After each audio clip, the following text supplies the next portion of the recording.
right, here we go. Here we go. Welcome to episode 163 of Folks Talkin Sports.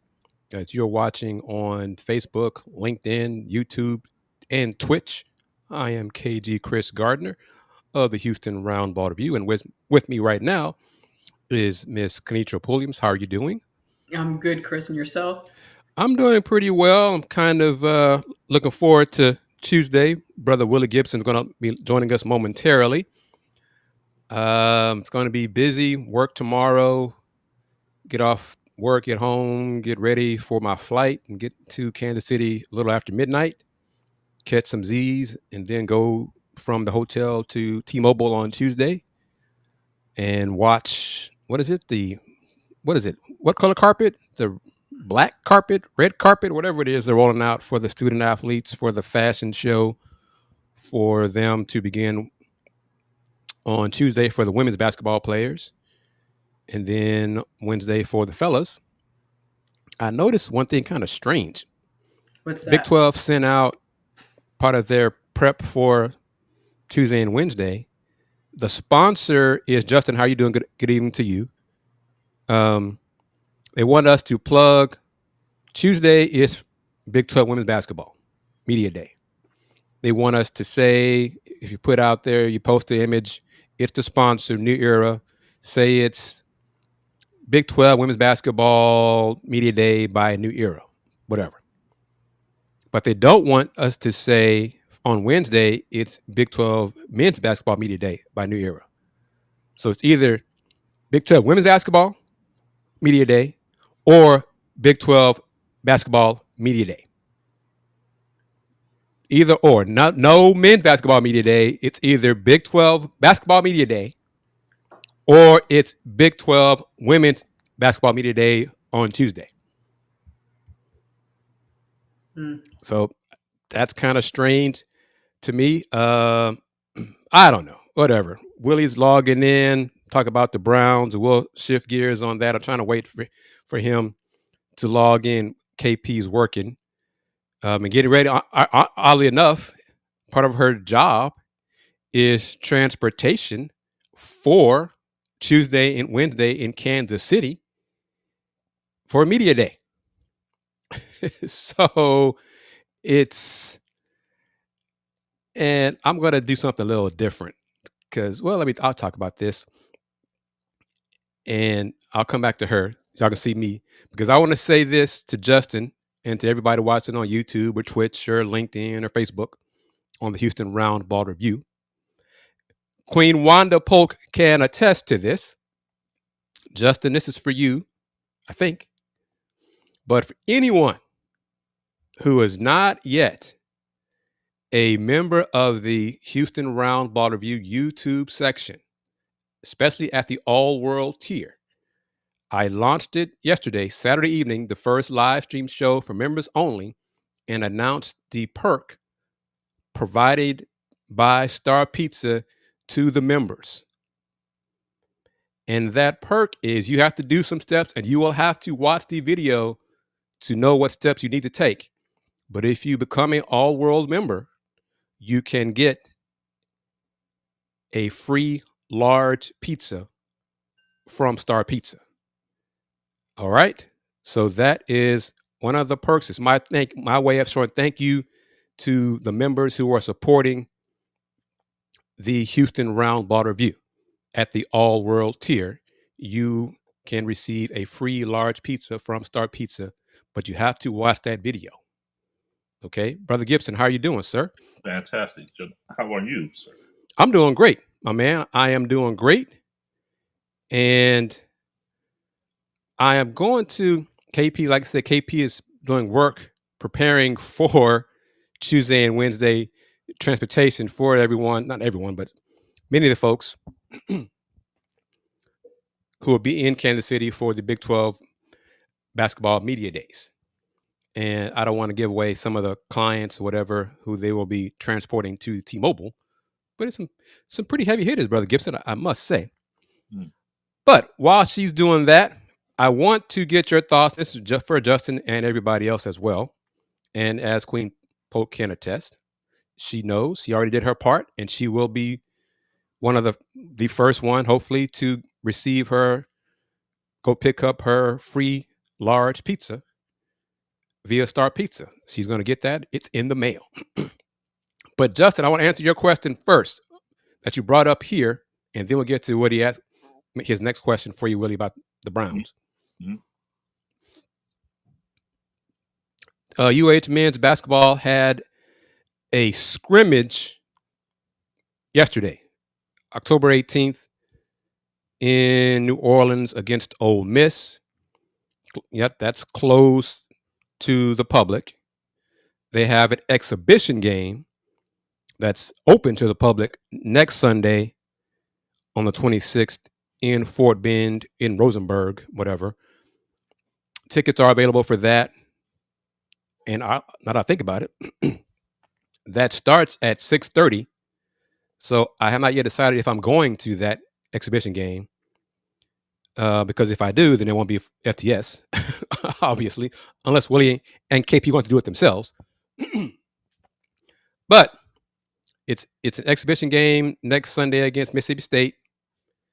The scrimmage for the Cougs against Ole Miss was yesterday. I heard real snippets, brief stuff about yesterday. It was good for both teams. It's a scrimmage. I mean, it's not really, serious about keeping scores and track and all that, how it's good for the coaches and the players. You might be surprised at the results if I gave them to you, everyone who's watching, but I won't, because it's not important. In October, on the 18th of what happened, score was kept. It was in like halves and quarters, and I think Ole Miss won some quarters, the Cougs won some quarters, all that kind of stuff. I mean, whatever. But Brother Gibson, let's go to this question, because next we're going to talk about the big news of the day for Rocket fans. And then we'll get into some Big Ten, private capital. And I have a video clip from the American Conference Commissioner, Tim Pernetti, and his thoughts on private capital from the recently concluded American Conference basketball media day that took place on the 13th. Because his comments are pretty telling if you did not know. But here for you, Brother Gibson. Mm-hmm. Your thoughts on Cleveland today. I don't even know what happened today. Oh, they won. They won 31-6 against Miami. It was Miami. I mean, they needed a win, and they got it. They took advantage of Miami's 32nd ranked run defense. I think the first half, Quinshon Judkins had 18 carries for 75 yards. It was like 17 to 3 at halftime, and then the first play of the third quarter, first play of the second half, Tua was Tua. He threw a pick six. So they did what they were supposed to do, and so all is well in Cleveland for about 12 hours. And then come first thing tomorrow morning, there'll be something else. Because until this game, you heard how, because I'm not sure if you saw Thursday night, the Bengals beat the Steelers, and Joe Flacco was phenomenal. And It was, there we go again. How could we trade this guy? This guy is great. And we did it again. And we're not trying to win. And well, by the way, everyone knew they're trying to develop the rookies, by the way. But it was heat, internal and external, on Friday in Cleveland. Some players had some things to say. One player in particular, the player, the captain, Myles Garrett, had some comments, and it wasn't taken too kindly. What did he say? Basically, I'm tired of losing. He and Grant Delpit, both captains. Grant Delpit said, I forgot what it feels like to win. And Myles Garrett basically just expressed his frustration. And a lot of people use the fact that he got a new deal and, he could have gotten out, but he took the money to stay. So he can't therefore express his opinion on not liking to lose. But, there was a meeting held on Friday that we do not know contents of. But all seemed to be well today after the win. So Justin has this as well. I'm kind of curious. I know what you're going to say, but I'm curious how you're going to say it. Folks thought since Shedeur Sanders' oldest brother was coming down to Cleveland to film him for the YouTube channel, that Shedeur was going to play today. no, he's been in Cleveland before. Bucky's been in Cleveland before. Yeah, that wasn't an indication.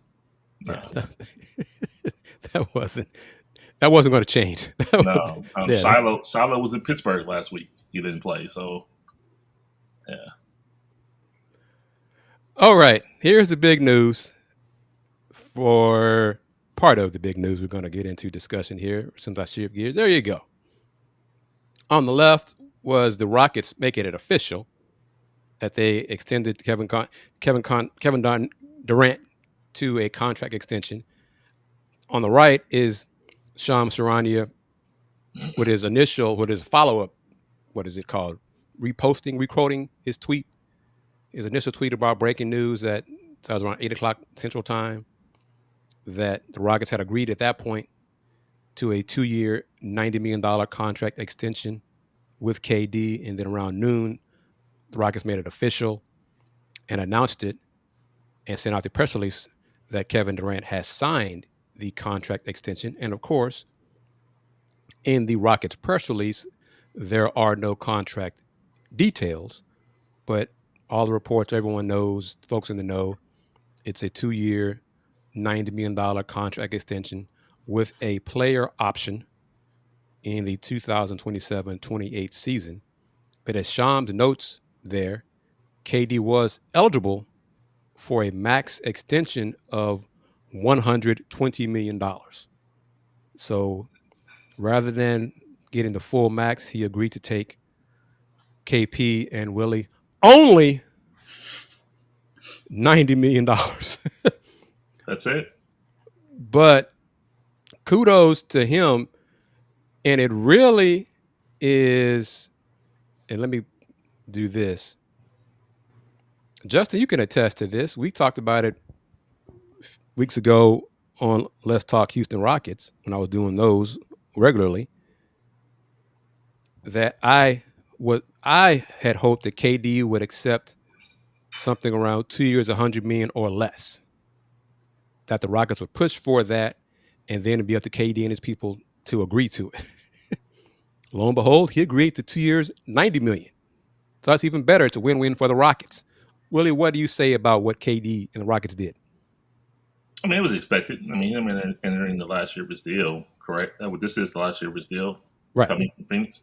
So, I mean, it was expected at some point he would, I would think, sign an extension. So, the number, him leaving $30 million on the proverbial table, so to speak, is interesting. But yeah, I think it was just a win scenario versus an if he was going to sign. Yeah, he said, I think even prior to League Media Day, that he would sign a contract extension with the Rockets. The question that everybody else wondered was, what would be the amount that both sides would agree to? So the fact that it's $90 million, the fact that it's under $100 million on a 2-year deal is a win-win for the Rockets. As Justin points out here, this will allow the Rockets some more wiggle room to sign Tari Eason and then soon enough sign Amin Thompson to a fat contract for both young men. But Amin Thompson definitely should be happy, and Tari Eason's people should be happy, even though Tari and his people are probably pushing for more guaranteed money, and the Rockets, rightly so, will be saying, "Yeah, but you have been healthy for a while, man. So, we're gonna this is what we think is best for you and us. Now let's kind of agree to meet in the middle." But salute to Kate. But let me say this: I'm asking KP. Oh, KP, first of all, your thoughts on the Longhorn agreeing to take a whole $30 million less to sign a contract extension with the Rockets. Yeah, I mean it's good PR. I mean, how much more money does he make? Does he need? Um, Especially if it's better to surround him with valuable pieces. A rising tide lifts all boats. So if more stress and strain isn't on him, if he has complementary pieces and they're taken care of, then the organization as a whole is strengthened. And I think it's a win-win. Everybody's happy instead of folks pointing the fingers about look at him being all selfish, taking all that money. I'm making peanuts. Yeah, I want to go back. I'm curious. I forgot which one I posted on here. That's the Twitter version. Okay, because the Instagram version of the post from the Rockets social media account, I don't know because I don't really pay attention to it how often, very much. But the Rockets Instagram account tagged KD's boardroom account in the post. Is that common? I mean, tagging the player's social media account is one thing. Tagging his business brand, I don't know how common that is. So that kind of caught my eye. I'm like, wow, the Rockets social media account is tagging KD's business brand. I don't think it was accidental. Oh no, I know it wasn't accidental. I'm just how is that? Have you noticed it before? KP or Will adjusting the CA, because I was like, that's kind of interesting. I don't know how common that is. Will, have you seen it before? I don't know that I have.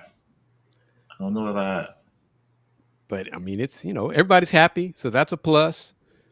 Getting to CA37's KD's, he did not shoot the Kevin Durant high percentage in preseason. He will. I mean, he's like clockwork. I mean, he will. He'll 52% into the year. That's what he'll do. So it's like nothing to worry about. I don't believe Father Time has caught up to him yet. That was one concern the Rockets fans had. If he did, I hope Jamon chimes in. I know it's one of his concerns. Is if the Rockets signed KD to a contract extension and it was for more than, if it was on the closer to the $60 million per, would it be Kevin Durant at that last year of it? He starts to show wear and tear and not be KD, that the Hall of Famer KD, and then the Rockets don't have flexibility on the salary cap to go out and improve the roster. But that won't be an issue. So salute to KD and his people, and salute to Rafael Stone and Ime and whoever helped make it happen and convince KD, hey man, if you take only an average of $45 million per, we can still bring back our young core and make life easier for you going forward. Hey, he agreed to it. I think all of us, KP, Will, me, Justin, CA, Miss Wanda, would love to be at a point in life where someone said, hey man, if you only take $45 million rather than 60, it'll help everybody. Will is he's close to that than anybody. True. No discussions, but go ahead, Will. But you know what I really, really, really would like? I really want to become a Power 4 football or basketball coach and get fired. Because Billy Napier, he got fired today at Florida. Did anyone see his buyout? $21 million. But it's the structure. They owe him $10.6 million in 30 days. In 30 days. Half of it in 30 days. 10.6 mil. And then every January 15th for the next 4 years, he gets a check for $2.65 million. That I'm like, where did I go wrong? And that's even when he's hired at another job. No offset. So it's all his. Salute to his agent. I need an agent like that. Correct. Okay. AD Scott Strickland, shame on you. Okay. Florida's not paying, we'll be paying 3 head coaches. Yep. They still For owe what, them money. at least 2 more years. Yep. Yep. And of course, Scott Strickland will be the first one to go to the fans and the alums. Help me pay for my mistake. He won't say that part, but help me. We're going to raise ticket prices. We're going to raise student fees. We're going to do all these different things because I made a mistake, because his agent fleeced me. Or for the 3rd time, I've been fleeced by an agent. I mean, Facility upgrades, need money for that, fundraising. all of that, and Monty Williams, his agent. Yep. Tom Gore is what. I mean, this is close to home to me because it involves the Pistons. But Tom Gore is, sometimes, and I laugh at it because sometimes we all do say it, that billionaires don't become billionaires by wasting money. The hell you say? Tom Gore is living proof of that because he wasted money to Monty Williams. Mm-hmm. Monty Williams turned down the job first. No, I think I need to take a year off, spend time with my family. And then Tom went and raised the salary offer. That's where Monty probably said, damn, I don't even want the job, but for that much money, yeah, I'll take it. I mean, nice. And I'm not mad at Monty for taking the money. He did a piss poor job as a coach of the Pistons, but he's getting paid and still getting paid coaching in high school kids now. Now, the difference, Joe, with Coach Franklin's contract is he has an offset in his contract. He does. And so, it's only 49. He ended up leaving some money on the table. It's only 49. He did the KD. Only 49. Yeah. Because he knows he's going to get another one quickly. Yeah. So whatever his new employer pays him, that's less for Penn State to pay. Yep. That is how most schools do it. Scott Strickland said, no. We're going to let Coach Napier get all of his money and then more money from a new employer too. Who do you know? Anyone know who his agent representation is? Not off the top, no. Because I need to call them. help me grow. Who's the next coach in the state of Florida to get fired? Tallahassee saying hello. Hey, they on the phone now. Word on the street, they on the phone trying to gather that Miami Dolphins, maybe. They're trying to gather that $55 million. I mean, come on, Justin, hold that thought. Or Mike McDaniel. Him too. Boy, football in Florida. Boy, college and pro. Boy, Miami Hurricanes lost at home.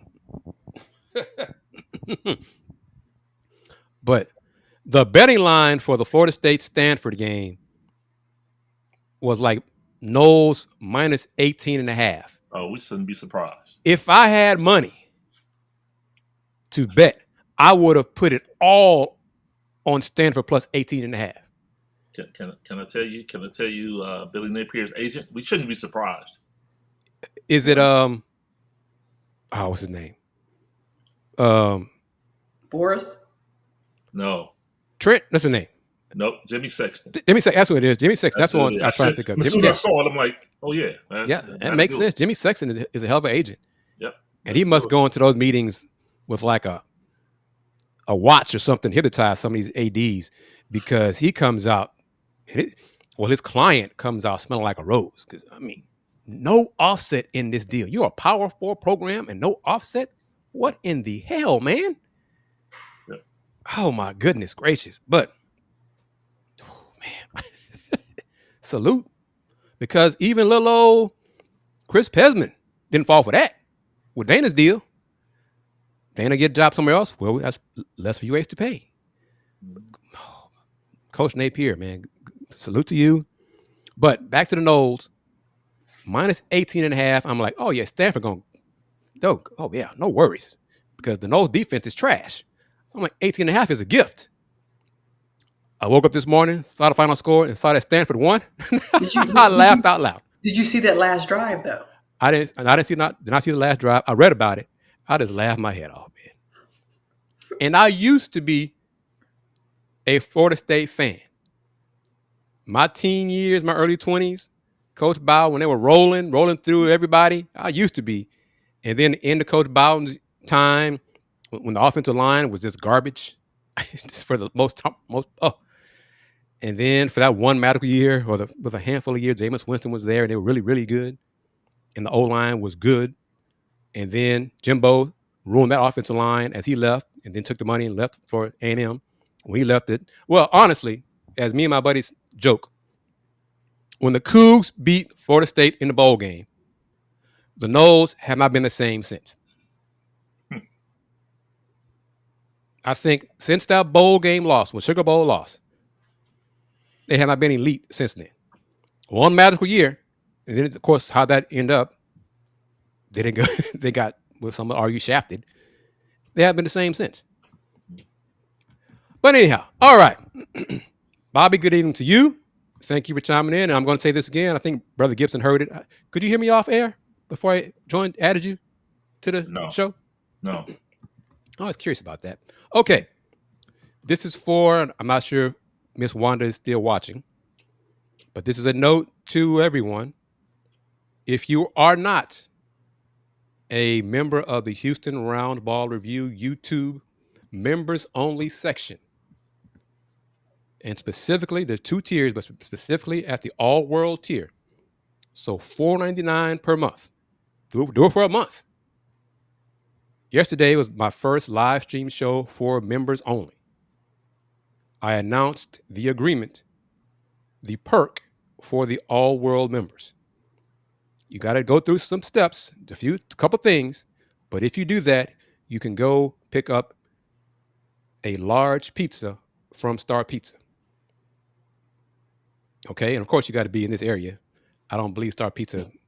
Right. I think I got to ask about that if they deliver and mail it out and stuff like that, because that can't be done. Do they ship worldwide? I got to ask. Let me find out about that. But for right now, you can go. So Ms. Wanda is still watching, and she did her part.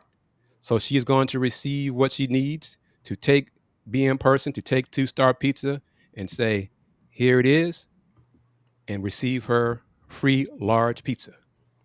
So that, again, that is my way of thanking you all for supporting the Houston Roundball Review. That's a pretty good perk, I think. But all right, Miss Pulliams, I did not see yesterday's Longhorn Kentucky game. I saw a note that, what was it? The Longhorns only had 100 and some odd total yards, the lowest total yards in a win in like 30 years, something like that. Just your thoughts on Arch Manning and the offensive performance yesterday in the game. No, I think until it's a win. You never apologize for a win, especially a conference win. Until they can establish a consistent run game, opposing defenses can stack the box. And so then it puts the pressure on Arch to be the entire offense. Because then he's pressing to make sure that his throws are accurate, because his offensive line isn't as robust or stout as it has been the past couple years. And so all of the sacks aren't on him. Some of them are. But when you don't have the protection, and you don't have number one, you also don't have a number one receiver. So the resources aren't as elite as they have been. So therefore, the offensive production isn't where it needs to be. Well, the Buckeyes don't have that problem. Mm-hmm. They rolled yesterday. What was the final score? Oh, for the Buckeyes, yeah, it's 34-0. And that was over who? Wisconsin. Wow, Wisconsin. Yeah. And here's a note. Is Fickell still coaching? He is. He's going to stay. He's going to stay again. For until when? From what I understand, from talking to people yesterday and even today, he's good through 26. I mean, he's had some. Their defense is stout. They held Ohio State to 100 yards rushing. Now, granted, Julian Sand was 36 of 42 for 393 and 4 touchdowns. But his thing is the quarterback. For 3 straight years, he's gotten the quarterback out of the portal, but for 3 straight years, he's gotten hurt. And even yesterday, they were down to their 4th string running back. They were down to their 3rd string quarterback. They were down to 2nd and 3rd string O lineman. They just have the injury bug right now in Wisconsin, and it starts with the quarterback. Tanner Mordecai 2 years ago. Last year, I can't remember the kid's name. This year was Billy Edwards. He got from Maryland, and each year they've gotten hurt. So he just can't get the quarterback right. But from all reports and discussions, Chris McIntosh talked to the players, and he's going to be back for 26. So we'll see. Is that because the buyout is too large? Partially. His buyout, I think, is $21 million. Oh, was that all? For Wisconsin, that's a lot. Oh, sure. For most people, that's a lot. Yeah, for Wisconsin. It's a lot of milk money. Yeah, that's a lot for Wisconsin. So it's a lot of cheese. Yeah, facts. But so for right now, reports are, conversations are, he is coming back in 26 regardless. I mean, they're at Oregon this week. Ooh. So we'll see. This is a good question here from his first, before I go to the second one, from CA37. Yes. Are there enough legitimate coaches? I saw the second one. Yeah, you saw the second one. I jumped the gun. Are there enough legitimate coaches for all these vacancies? And there are going to be more vacancies. I think it's a great time to be a top assistant. And honestly, with each job opening that comes open, each job that becomes available, people here in Old Columbus Town are getting a little nervous because there's an offensive coordinator that will be in high demand, and we'll see, and a defensive coordinator as well, for that matter, and we'll see. Including, what about the defensive coordinator recently departed? Who's that? He's not here. I don't know. I'm just he might be looking for. I know. No, he has $6.2 million. I don't know if that's coming with offset. Well, it's Penn State, so yeah, he probably has an offset. But yeah, probably. And how many, in your opinion, Willie? Mm-hmm. How many broadcasters with head coaching experience might hang up the microphone for a clipboard and a whistle? Man, let's see. That's a great question. I don't know. I have to think about that one. I mean, this is what I'm thinking of. I don't think he would do it. So who are you thinking of that wouldn't do it? Oh, Rick Neuheisel was the first person that comes to mind. That's because he did the Ohio State game yesterday. He's the first person I think of. College-wise, I don't know. Who do you think, or do you have a thought on? Yeah, I mean, there's a lot on every network. There are a lot of talking heads. Mac Brown, maybe, I don't know. I think Mac's done. Yeah. But I don't know. I can't think. Nick Saban. Well, he's been, Urban Meyer. Urban Meyer. I think Urban's done. Urban. Speaking of buyouts, Urban's still. Well, yeah, Urban's done. Wow. They've been right. He says with a smile. I agree with Will. I'm going back to what he said now. I want to be a powerful coach and get fired. Yes. Especially if I have no offset. I mean, man, yes. Living right. Okay, Brother Gibson answered the question before I posted it. Ohio State going undefeated? I think so. November is going to be tight. They're on a bye this week.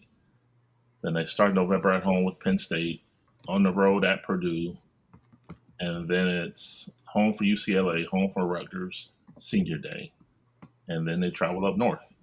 So, and then If all things being equal, if things remain the same, they go to Indianapolis to play Indiana for the Big Ten championship. So I think so. And look how football has changed. The Indiana Hoosiers football team. Yep. Ranked second now? Number 2 in the country. Number 2 in the country. Let me say it again. The Indiana Hoosiers football team is ranked second in the country. Vanderbilt football Number is 10. ranked top 10, right? Number 10. But Florida State football is now garbage. Other elite football programs, once were elite football programs, are no longer elite programs. North Carolina football is a mess. You know, we haven't talked about it. Let's talk about that before we get into the comments from Tim Pernetti. Your thoughts on, even initially, when North Carolina made the decision, made the power move to hire Bill Belichick. What was your initial reaction when he became head coach at UNC? My initial reaction? Both of you. Ms. Pulliams? I'll wait. I mean, it was a head scratcher to me. Yeah. I thought of LeBron James. In what way? Because LeBron James has gotten blasted, criticized for what he did to take care of his son, to make sure his son had a spot in the NBA. Can anyone tell me who Bill Belichick's defensive coordinator is at North Carolina? Same last name. Same last name. His name is Steve Belichick. It's his son. And I'm not convinced that there's not a succession plan that when and if he leaves North Carolina, Steve Belichick will be his replacement. Sort of like Bruce Pearl at Auburn. Sort of like Bruce Pearl at Auburn. And that'd be a disaster. Steve Belichick. Yep, that was my initial thought was LeBron James. Because, I mean, Belichick, no Tom Brady. He didn't end his NFL tenure very well. He got fired. He's not exactly. He doesn't relate to the kids. Couldn't recruit. All those things. From a football, and hey, football, college football is not my main area of knowledge. But even I had questions like, this ain't gonna work. This is a disaster waiting to happen. And since we're on the topic of buyouts, and on June 30th, his buyout went from $10 million to $1 million. I don't think that's been emphasized enough. His buyout dropped from $10 million to $1 million. So he's done. Yeah. They're probably going, behind the scenes trying to figure out the best way for the exit. He's done. He lost to Cal. Cal football has a winning record. That one, the kid dropped the ball. What is it with these guys dropping the ball short of the goal line? That's man, bruh. Come stop it. It is just, it's strange how the football landscape has flipped on its ear in a lot of places. But I want to. Mac Brown wasn't so bad, huh? And he was done wrong. His exit, way he treated him on the way out. Sometimes karma wins. Okay, leading up to this, October 13th, the American Conference, and it's the American. It's not the AAC anymore, part of their rebrand, held Basketball Media Day for both. And that's one thing KP and I get back to and talk about Big 12 decisions. But Commissioner Pernetti discussed private capital again, and he reminded the media folks and folks who were watching or did not know that he was probably the first commissioner to bring it up, private capital, publicly last year, April of last year. So those are part of his comments. So I'm going to Go back to the media slide, get rid of the Kevin Durant Twitter post, and play his comments from the 13th. Check this out. Whether we do it or not. If you remember, I was talking about private capital in college sports in April of 2024. Everybody was kind of like, oh, there's no place for that. And now everybody's running a process. It's like intellectual capacity is expanding in our space, which is good. Instigating the conversation on private capital was another one. For me, I just come out of one of those deals at IMG Academy when we sold it to EQT. But my sense is it's time to look at things that people are not comfortable with or a little bit afraid of. Right? It's kind of like taking a job. You interview for a job, and if it makes you a little nauseous about leaving your thing and what's this going to be and the uncertainty, my sense is always like that's the job to take, right? Because there's uncertainty about it. So private capital is another one. As we've looked at how we've distributed revenue and performance-based revenue sharing, especially in basketball. Like if you make the tournament, you're going to reap a significant benefit more than everyone else in the league. Like it won't be shared equally all the time because you earned it. You deserve to get more of it. Launching a commercial division, American Rise Ventures. We wiped out all the consultants and third parties, and we launched our own commercial enterprise. For what reason? We want to roll up all our commercial rights in one place. We're going to create an enterprise. We're going to bring outside investment into it. And every school in our league is going to be a shareholder in that business. So as we grow it to 5 to 10 to 20 to $100 million, that's just more revenue and resources that we can bring in. So innovation is a thing that is easily said. It's harder done. But we've done 4 or 5 things already out of the gate that I think back up the talk. And we've got a lot more on the docket. What are some of the things that you want to continue to do? I mean, you just mentioned 4 or 5 of them, but in terms of innovation and grit and service, how can you continue to build that at the American? We just have to be reminding ourselves of why we're doing what we're doing. Like this past weekend, I was at Temple for the Board of Trustees meeting on Wednesday and had a great meeting with their board. And we just talked about everything that's like we're talking about here. Like, Tim, what's going on in the business? Like, help us. How much rev share should we have? Like you name a question, they had it, and they were great. And then I went to Tulane Thursday night for football. And then I flew to Denton and went to the game Friday. And then I was in Philly again on Saturday and went to Navy Temple. And I saw the same guy at Temple 3 times. And he's like, what are you doing? Like, are you trying to run yourself into the ground? And whether I go to a women's game in basketball or a soccer game or I hand the trophy out at a championship, I go because I need a reminder every single day of why I'm doing this. Right? I know why I'm doing it. Like, it wasn't that long ago. It feels like 100 years ago, but you were a student. Like, all 4 of us had the same experience. You were a student athlete, and all you cared about was working hard, playing, your teammates, and having a great experience. So when I go do this stuff, like, I'm not trying to travel 200 days a year. It's just kind of the byproduct of it. But if I don't see the reason, if I don't see the why all the time, like, I need to see it. And it's a reminder to me. Because at the end of the day, we're a human business. Like, Tulane lost Greg Glenn in the offseason. Which stuff like that absolutely breaks my heart because, I got to spend time with him during the conference tournament, and I know he would have been here at Media Day, and I know what kind of leader he was. But at the end of the day, we're in the people business.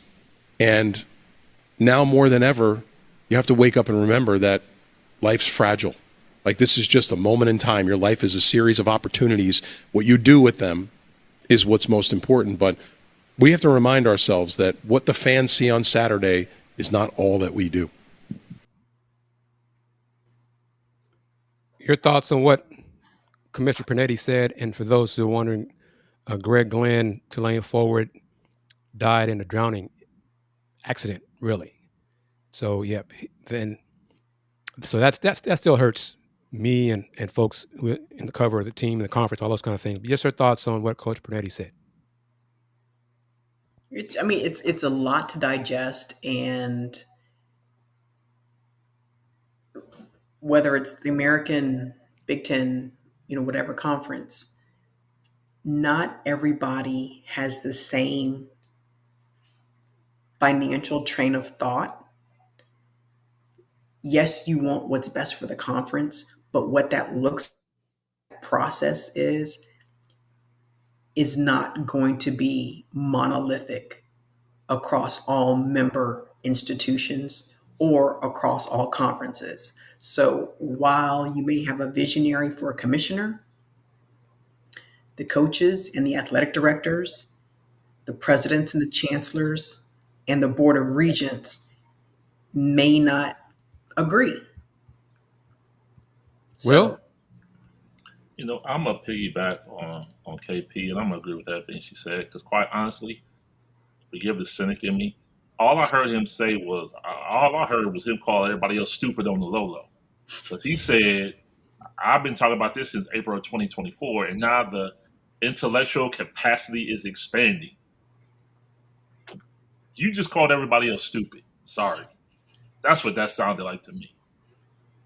well, I'm going to flip it and counter what you said and say it sounded like someone from a non-power four standing up for his conference against the big boys. That's what I'm going to take it as. I got you. Because power four, power two have been running, trying to separate themselves from the little everybody else for years. So Tim Pernetti was like, "Hey, I came up with this idea." Hell, Commissioner Michael Resco told me, AD, and rest in peace, Jerry Woodley, 2-3 years ago about private capital and equity. AD brought it up. Commissioner Resco had a sit down with the three of us at a table at media day to discuss it. So little old us, that was discussed 3 years ago. Then the big boys and the folks who don't need money need money. So now we're going to go into the article about the Big Ten. Do it or not. And remember I was talking about private capital in college sports in April of 2024. Because this is from the Sports Business Journal. And I want to get into this and the flack that everybody's received, not everybody, but some of the folks in the Big Ten, breaking down the Big Ten's $2 billion private capital play. The deal is also expected to include a tiered revenue distribution that would see the likes of Ohio State and Michigan receive bigger shares of the upfront infusion. Sources told Sports Business Journal the tiering is likely to start around $100 million at the lowest level. What schools do with that cash, Justin, would be up to each institution. Washington and Oregon, for example, came into the league at 50% shares of the Big Ten media rights payouts, around $30 million in year one, with a $1 million annual escalator. A cushy check might help offset that over the coming years. Purdue, Rutgers, and Maryland, meanwhile, each generated less than $120 million during fiscal year 2024 per USA Today's athletic department database. Those numbers are dwarfed by Ohio State, $251 million, Michigan, $210 million, and Penn State, $181 million. The kind of infusion the Big Ten is discussing could thus help the league's less prolific revenue drivers mitigate growing costs and assist in building out more steady revenue streams. The longer-term play with the integration of UC investments resides in media rights and other new inventory the league might create. Fox's broader control over the Big Ten's rights runs through 2036, but sub-licenses incorporating NBC and CBS expire in 2030. The idea would be the Big Ten's rights going to market around every 6 years to generate a bigger return based on growth in its projected value.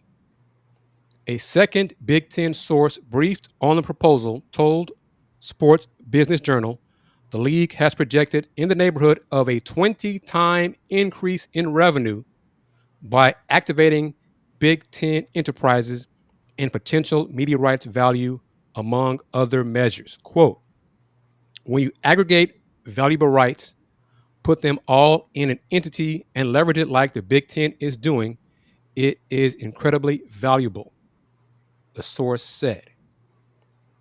I really do believe the reason there was so much interest in this opportunity is because that's what they saw, end quote.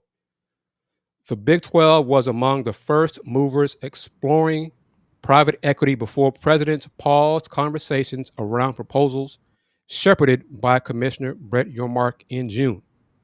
Multiple Big 12 sources told Sports Business Journal the league hadn't brought private equity discussions back to the table as recently as athletic directors' meetings earlier this month.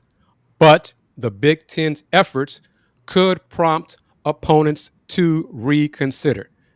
As I said that last Sunday on FTS. The actual next mover or first mover, depending on what happens in the Big Ten, may well come from outside the Power Four. The American Conference created its own variation of Big Ten enterprises when it rolled out American Rise Ventures in May. An industry source told Sports Business Journal the league has spent more than a year vetting potential partners. So, Will, that's why Commissioner Pernetti said what he said, speaking from his chest. He had the idea in May, creating the American Rise Ventures in May. Mm-hmm. But now that the big boys are running to it now, oh, well, the big boys had it first. No. And I'm going to say it, and I'm not ashamed to say it. I was with the American from the beginning. When the Cougs, when it fell off from it used to be the Big East, and the Big East became the American, was left of the American. So when UConn was in the conference, when Louisville was in the conference at 1 year, I've been around since then. So I've had sit downs with Commissioner Resco, had a chance to be with Commissioner Pernetti. I'm still on the mailing list with folks in the communications office. Rice still in there. The Cougs aren't. Cougs in the Big 12. But I am going to speak up for the American. And I'm glad Tim Pernetti said what he said, because he's right. And Rutgers doesn't belong to the Big Ten. I have a problem with everybody who's got money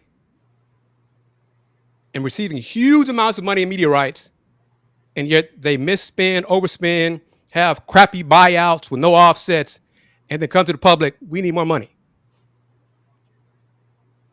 Help me ignore my mistakes with my money and give us more money. Ohio State does not need to be part of this $2 billion private capital deal. Michigan doesn't either. They're doing this for what? For Rutgers? Maryland? Maryland, go find you some more revenue streams. Yeah, well, Rutgers, you too. Michigan is operating in an athletic department deficit. I know the number was $210 million, but they are in the red right now. Factual. Through no fault of their own, correct? Well, no, that's not a sounding blame, but they are in the negative, so they would benefit from this. Ohio State, Yeah. But I think what this comes down to is Tony Batiti is a former television executive. So his whole end game is TV rights. And this is a way with the Big Ten enterprises to maximize that, along with providing nine-figure checks there. But my take on it from the Michigan USC perspective, the Board of Regents and those folks, is if I'm a big boy, if I'm a blue blood, why do I want to be locked into a deal through 2036 with the landscape changing every 2, 3, 4 years? I don't want to do that. Because that's one thing I was critical of Commissioner Resco and conferences like that when you take a 12-year media rights deal. I mean, we mocked the ACC for their long-term deal. It was a 20-year deal when everybody else is doing it for 6. Big Ten could. Why are you doing that? Why would you, if you are an elite program in the Big Ten, why do you want to tie yourself to a grant of rights through 2036? If I'm a big boy, hey, I want to be part of a super league because that's more money for me. I ain't worried about Rutgers. I'm not worried about Northwestern. I'm not worried about Maryland. I want mine.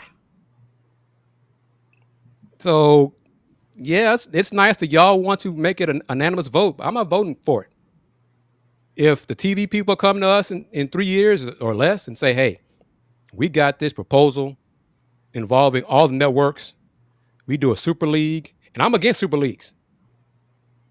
But if I'm a blue blood and I will be part of a super league, I'm all for it, because that's more money. That'll be the true separation from everybody else. So I don't see why Penn State, even with the uneven revenue distribution, I'm not locking myself into anything long term. That just doesn't make sense to me. Because what if it goes bad? And it probably go bad in 5-6 years. Then we're stuck. I don't want that. Thoughts as we wrap it up here on this fun edition of episode 1? Oh, well, KP, we're going to talk about that too. So, Big 12 basketball media days. You think the question's going to come up about private equity to your mark? Are you going to ask the question? I'm going to raise my hand. Okay. So, if you're watching this show, be ready. Be ready. I mean, I've stirred the pot in the conference before in my 2 years, my short time back covering the Big 12.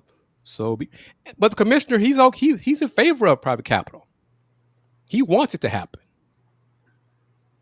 It's the other folks, it's the presidents who are leery of it. They don't want to have that equity share. Now, Brett Yormark, he makes a point to say that what he's looking at, what he seeks is capital. He doesn't want equity. He does not want another partner, another slice of the pie divvied up and have them have equity in the conference. He doesn't want that.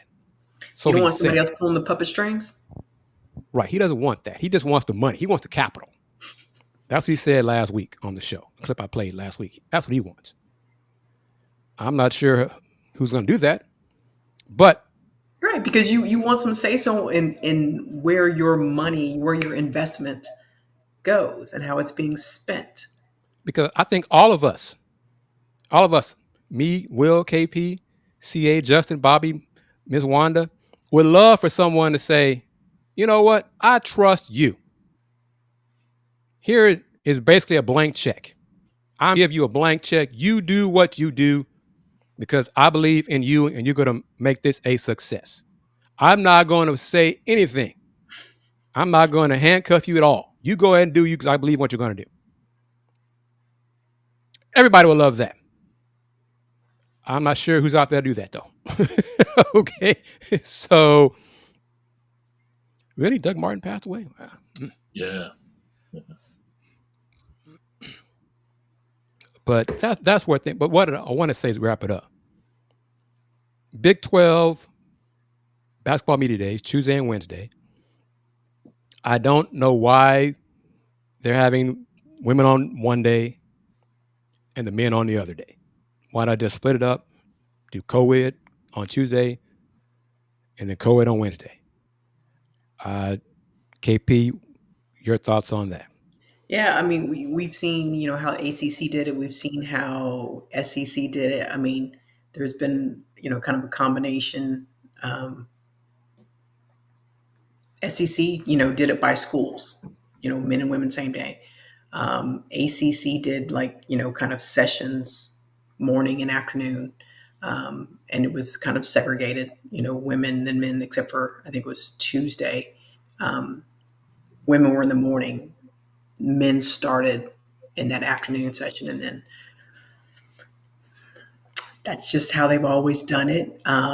Because for the longest time, they were in separate cities, right? But now that they're in the same city, in the same venue, I don't know why they don't mix it up. That plus, Will, I don't know if I sent this to you, Will. Media days, Big 12, Tuesday and Wednesday. Mm-hmm. Airing from, what is it, KP, 11 to 3? I think it's right, 11 to 3 on ESPNU and ESPN Plus, Will. That's it. Okay. It starts at 9 o'clock in the morning. Not Big 12 fast? Thank you. Sorry. None of that. No, that's part of my issue. Not ESPN2? I didn't say that. You said None of that. Yes. But it starts at Tuesday. Starts at like 8:55 with coaches on stage for Q&A. Mm-hmm. Lasts till like 4 p.m. And then Wednesday, coaches start like 8:40 and goes till 4. But only the middle part is going to be on ESPNU and ESPN Plus. Huh? Y'all got 5 national TV partners, as y'all tell us in the press releases for men's basketball. Fox, CBS Sports, Peacock, TNT, ESPN, ABC. Mm-hmm. But when it comes to the basketball media days, you're only going to have a 3 to 4 hour window on ESPNU and ESPN Plus. Okay. And no programming on the Big 12 Fast channel from Media Day. So you're going to air more replays of football games on the Fast channel while the basketball media days be taking place. Live new content. Make it make sense to me, people. I just don't understand. And hey, I've been fortunate enough. I'm going to be one of the media who can vote for the media poll. And they're having a media poll for men's basketball and women's basketball. We can vote and submit that by Friday. So I'm going to vote for that, one of those. I'm going to be a voter for the weekly honors in Big 12 women's basketball for Player of the Week and Freshman of the Week. But I just don't understand why they're not utilizing the Big 12 Fast channel more. Warren McVay passed away. Wow. Boy, that's a Cougar legend right there. Rest in peace. Prayers to his family for sure. I hate to end it on that note. Yeah, San Antonio legend. But yeah, rest in peace. I'm surprised Ralph hasn't texted me about that one, Ralph Cooper. But Will, you know me. Mm-hmm. Big 12. I don't know what they're doing. I don't understand what they're doing. I just. But yes, TNT. I mean, like, go ahead. You have, Kris, as you mentioned earlier in the week, all of the different media partners, and you couldn't find a better place to air. I mean, CBSSN maybe.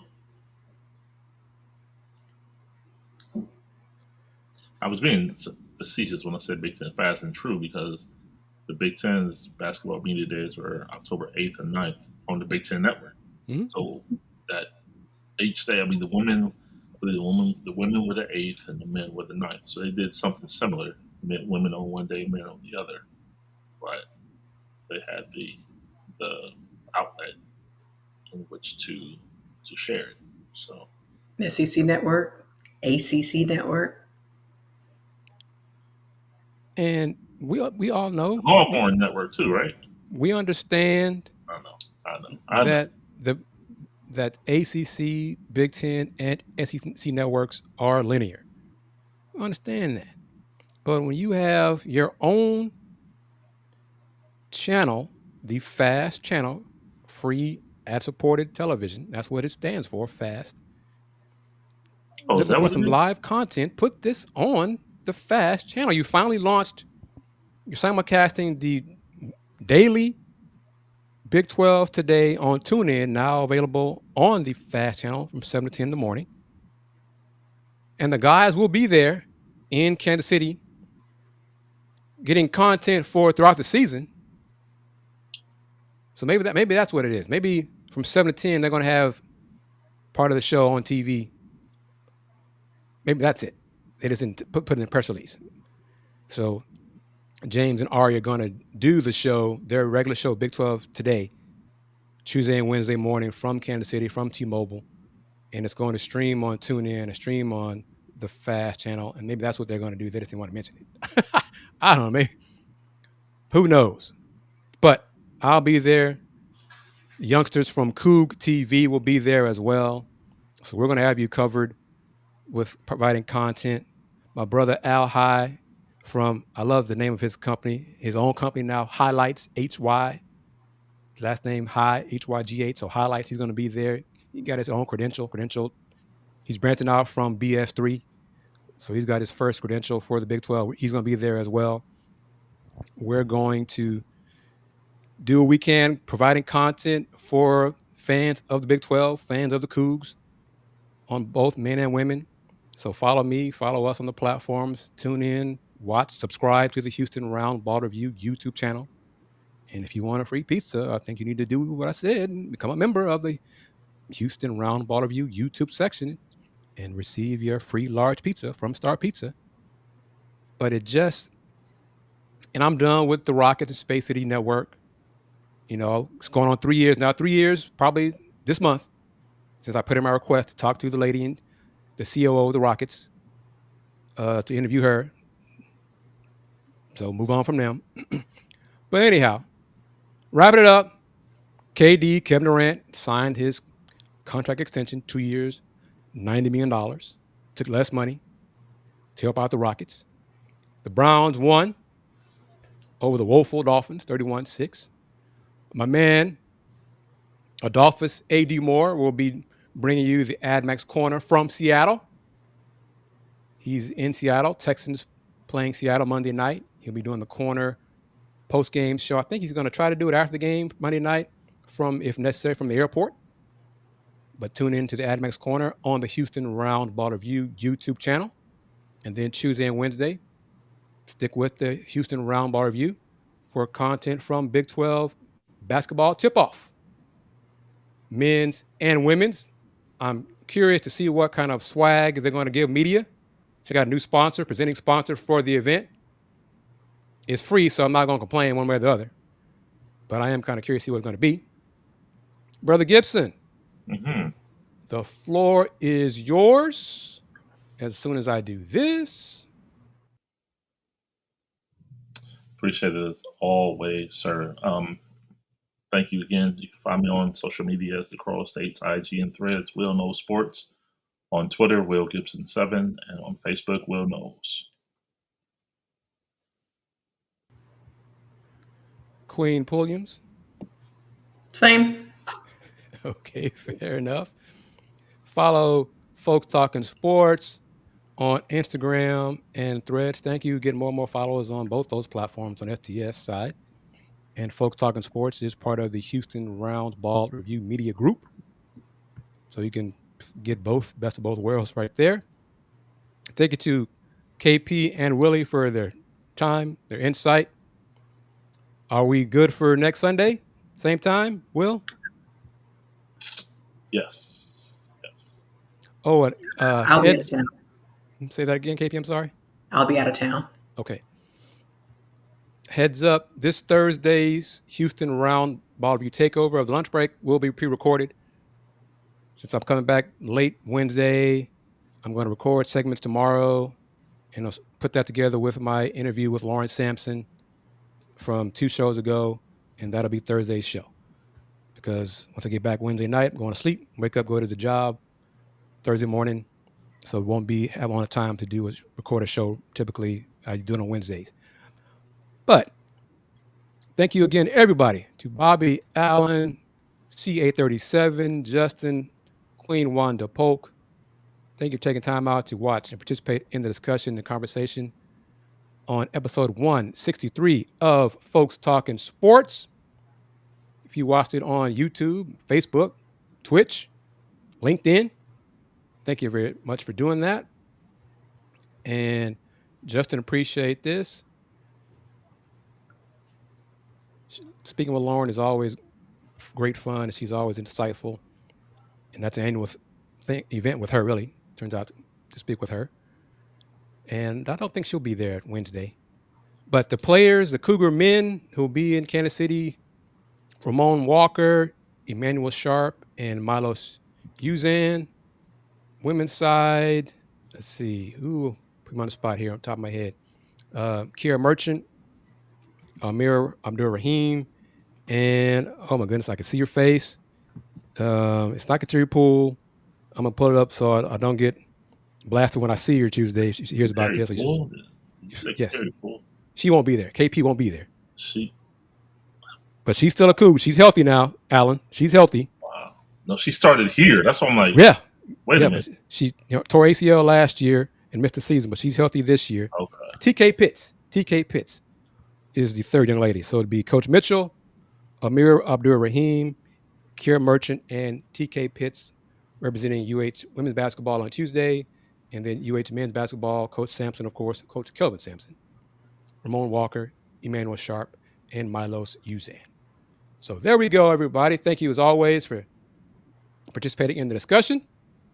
Wrapping it up, as I always do. And this time I'm going to play the outro because for some reason I don't think it played the intro.